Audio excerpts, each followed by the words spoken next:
The sun hung heavy above the cracked highway, casting long shadows over a diner that had seen better decades.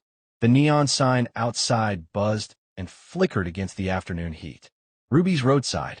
Half the letters were dead, making it read, Rue Wise are Adsy. Inside, the air conditioner wheezed like an old man climbing stairs, moving the thick air around, but not really cooling anything. 3 truckers sat at the counter, silent except for the sound of forks scraping plates, while Dorothy Chen, a 62-year-old waitress with silver streaks in her black hair and hands that never stopped shaking slightly from arthritis, moved between tables with the practiced efficiency of someone who'd been doing this for 34 years.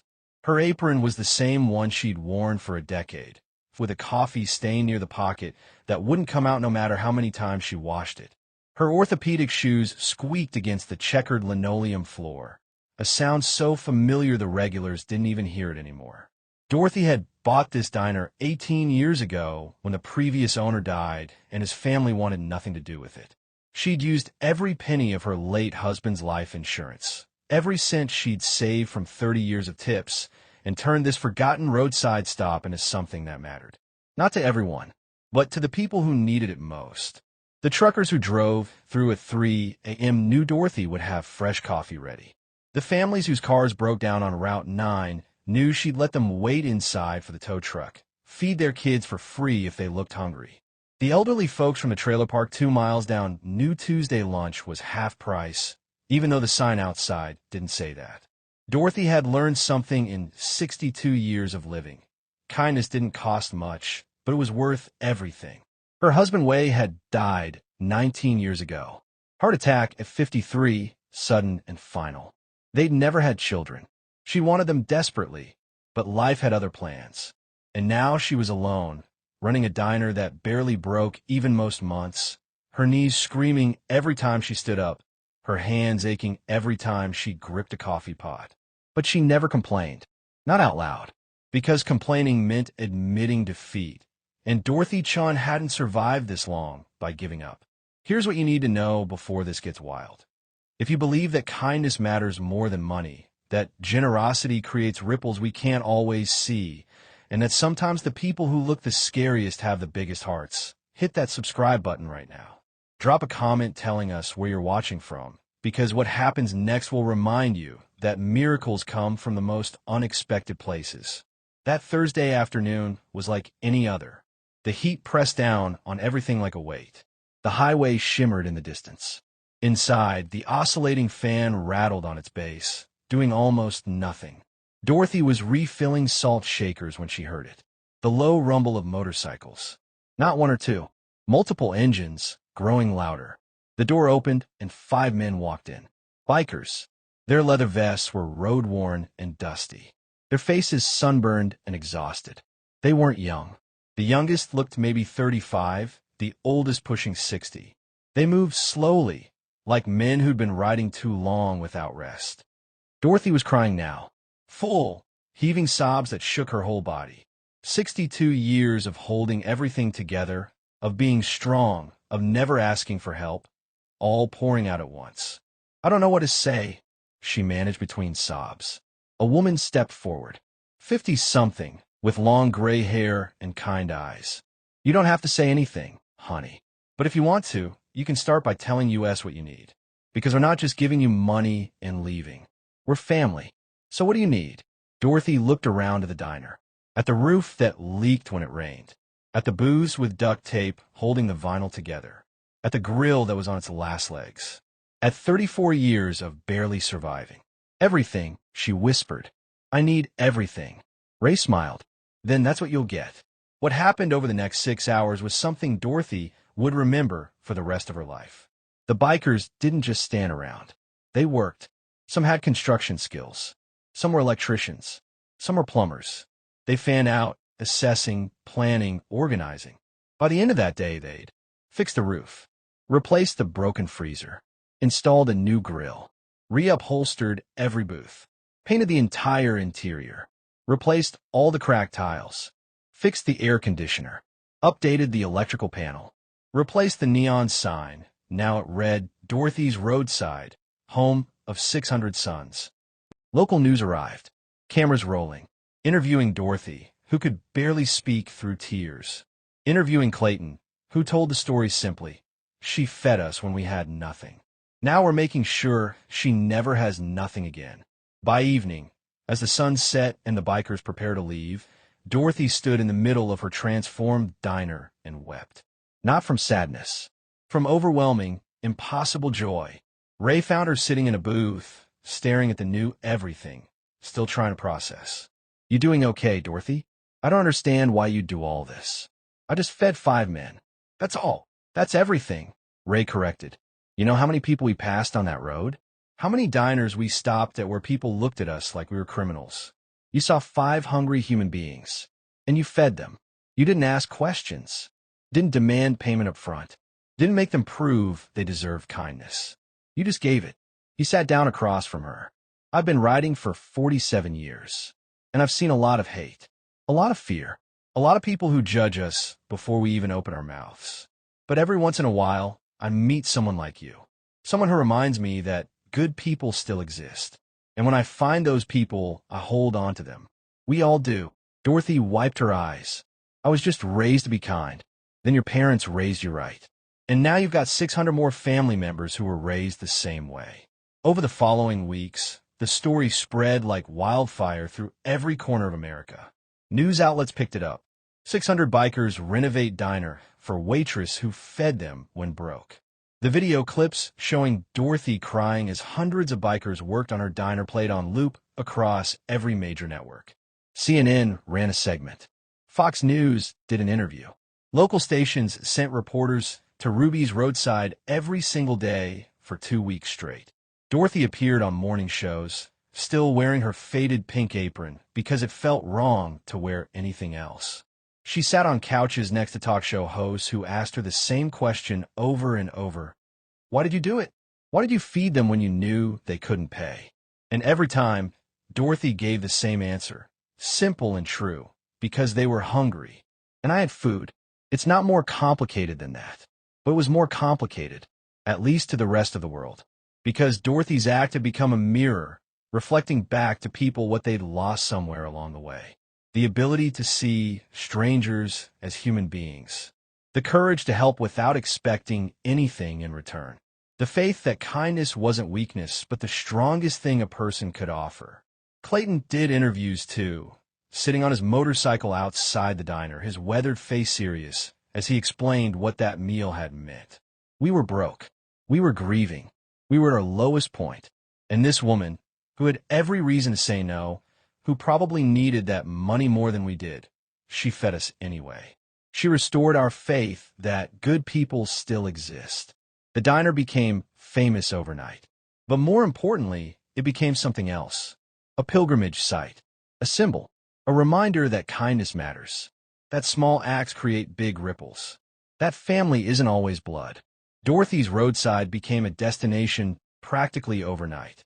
Bikers from across the country made pilgrimages to eat there, some traveling hundreds of miles out of their way just to meet the woman who'd become a legend in their community. They'd walk in, order pie and coffee, and invariably ask, "Are you Dorothy?" The Dorothy. And she'd smile, still shy about all the attention, and say, "I'm just Dorothy, the woman who makes pie." But she was more than that now. To the biker community, she'd become a symbol of everything they believed in. Loyalty, family, taking care of your own. And she was one of their own now, whether she'd ever ridden a motorcycle or not. People added their own donations to her tip jar, which had transformed from a simple glass container to a large wooden box with a brass plaque that read, "Pay it forward fund for travelers who need a meal." Within the first month, that box collected over $15,000. Dorothy used every penny of it to feed people who walked in with empty pockets and hungry eyes. She started recognizing the signs. The way someone would study the menu too long, calculating what they could afford. The way they'd ask for water and say they weren't hungry, even though their hands shook and their eyes betrayed them. The way they'd count change on the table, hoping it added up to enough. And when Dorothy recognized those signs, she'd bring them food anyway. "Kitchen made too much," she'd say. Or, "Someone ordered this and changed their mind." Or simply, "It's on the house today." She'd learned that from the bikers. that helping people was easier when you let them keep their dignity. Dorothy, for her part, kept working, kept serving coffee, kept making pie. But now she did it with a smile that came from deep inside, from a place that had been empty for 19 years since Wei died, from a place that was full again. 3 months after that transformative day, Dorothy received a call that would change her life again. Clayton's voice came through the phone, warm and familiar now after dozens of conversations. "Dorothy? It's Clayton Barnes." "Clayton, how are you, sweetheart? How's your family holding up?"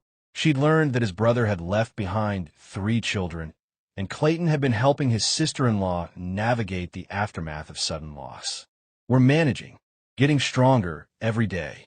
But I'm actually calling because I wanted to invite you to something special. We're having our annual Iron Riders gathering next month. It's in Arizona, outside Phoenix. And we'd be honored if you'd come.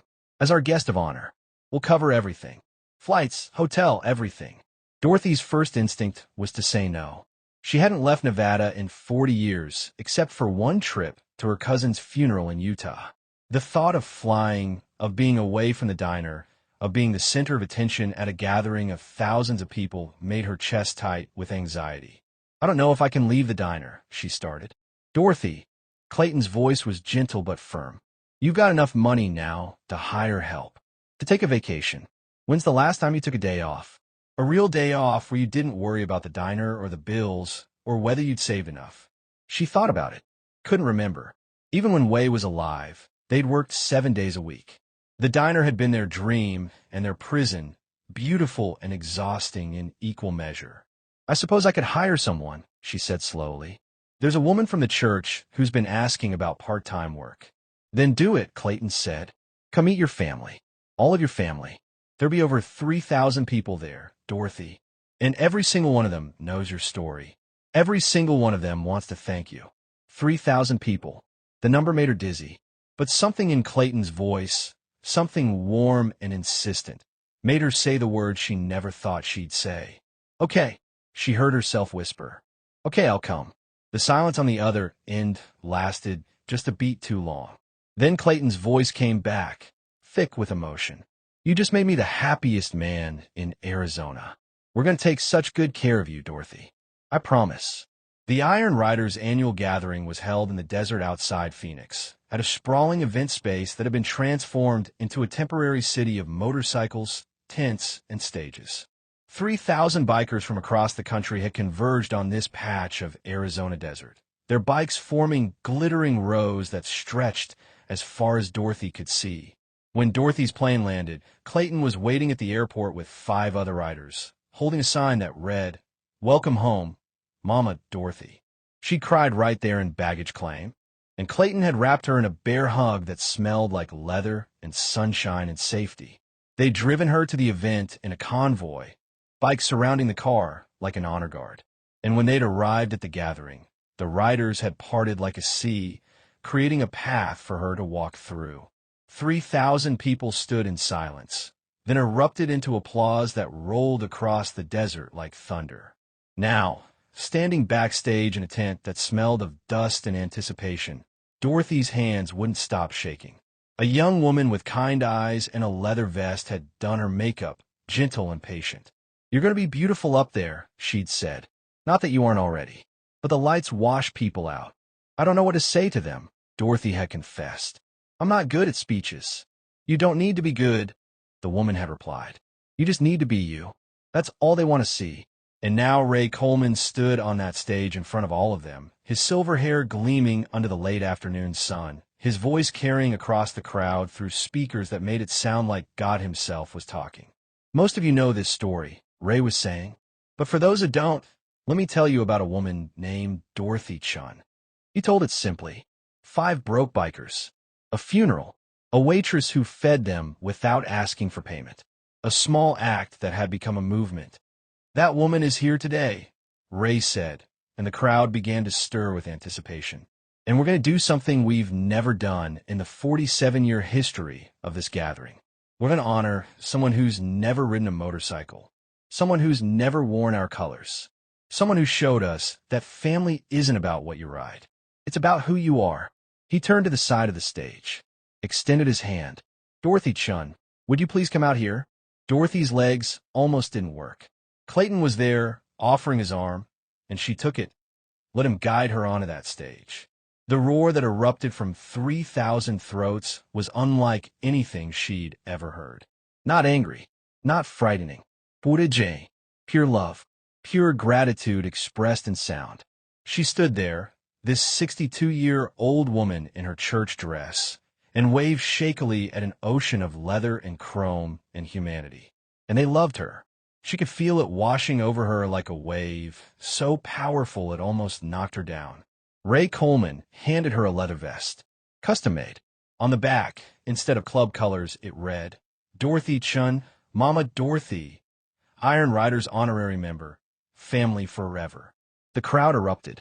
3,000 people cheering for a waitress who'd fed 5 hungry men. Dorothy put on the vest. It fit perfectly, and for the first time since Wei died, she felt like she belonged somewhere, like she was part of something bigger than herself, like she mattered. Clayton hugged her on that stage. "You changed my life," he whispered. "I was heading to my brother's funeral feeling like the world was only darkness, and you showed me light still exists." Dorothy hugged him back. "You changed mine, too. You all did." 6 months later, Dorothy hired 2 full-time employees, cut her hours to 4 days a week, started taking Sundays off, went to church for the first time in years, felt peace she hadn't known was possible. And every week, bikers stopped by, sometimes 5, sometimes 50. They'd eat her pie, drink her coffee, tell her about their lives. And she'd listen, the way she'd always listened, making everyone feel seen and heard and valued. The card Clayton had left under the coffee cup still hung on the wall, framed now. "Iron Riders MC. Your family now. We don't forget." And they never did. If this story touched your heart, hit that subscribe button right now. Because stories like this need to be shared. Need to reach people who've forgotten that kindness still exists. That generosity creates miracles. That small acts matter more than we know. Share this video with someone who needs to remember that good people still exist. That bikers aren't scary. That judging by appearance means missing the beautiful souls underneath. And comment Mama Dorothy if you believe that kindness is the most powerful force in the world. Because somewhere right now, someone is choosing whether to help a stranger or walk away. And they need to see this story. They need to know that helping matters, that it creates ripples we can't always see, that it comes back in ways we can't imagine. Dorothy Chen fed 5 hungry men and got 600 sons. She showed kindness and received a miracle. She gave from her poverty and was blessed with abundance. Be the Dorothy in someone's life. Be the person who sees humanity instead of appearances. Be the person who feeds the hungry, helps the struggling, and shows the world that love still wins. Thank you for watching. Now, go be someone's miracle.